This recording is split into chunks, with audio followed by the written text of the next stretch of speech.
đài vậy mình coi mình la ta chặt lời là vươn vươn dữ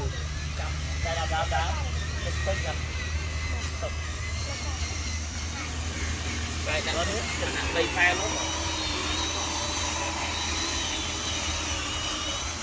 còn đi lắm có hôm so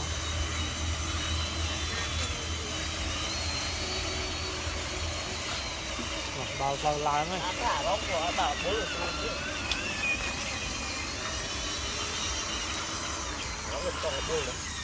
thôi là mà khang thôi tôm kia cao đó thì còn mưa che mưa cái trọ là nó ngon cao thì còn tao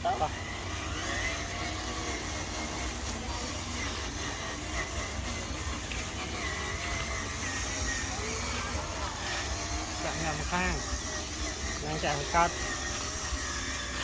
đang chạy một lách bà cu đây này sai cút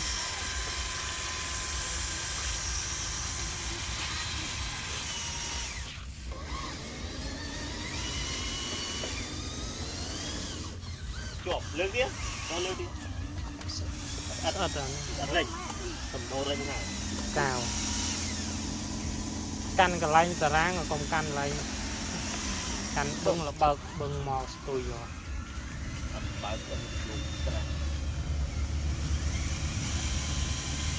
bài làm cái hay hơn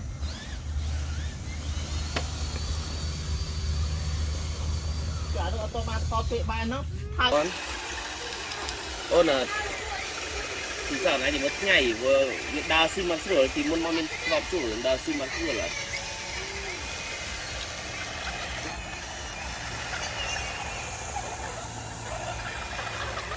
và tôi sang nó sẽ năng kịp thôi đây này tình tự này nhỉ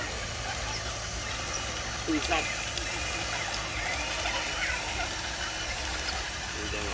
tôi sang nó sân thì lần nữa thì không hai tầng tay đại xin có việc nó xin này là cùng xin này bà chẳng là lần nữa sân thì lấy nô xin nó của dương từ vãng thôi đồ cái xạ thì cái xạ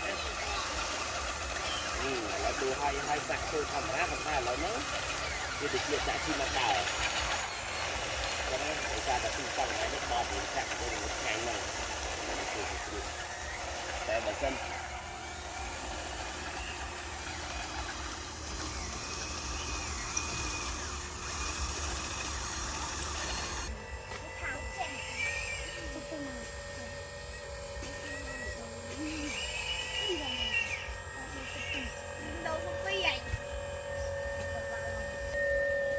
mà trên một môi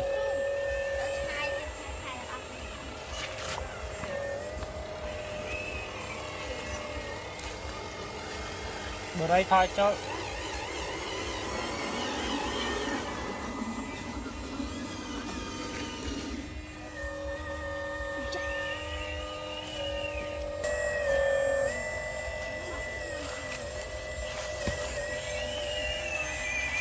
bữa đây có một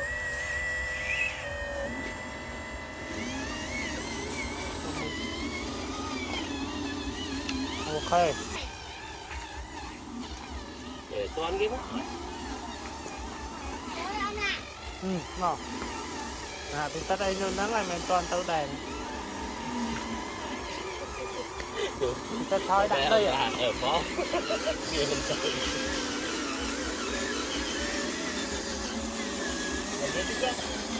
tập tôi thôi toàn đánh đi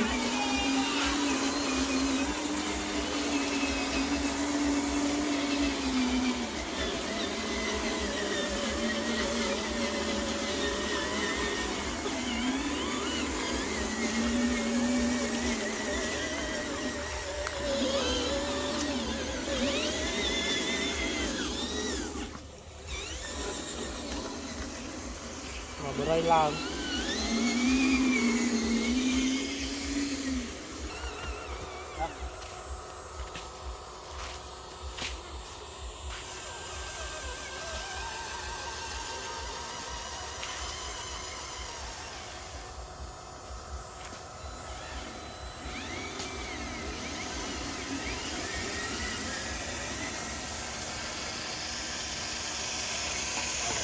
Vâng.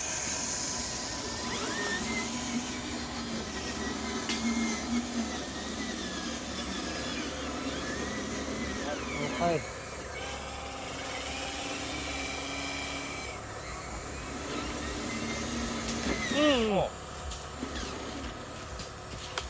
Đang tập trà hả? Vâng. Đây là Brad. Thêm. À, đây, tung đi. Đây mới được làm. Bác lan.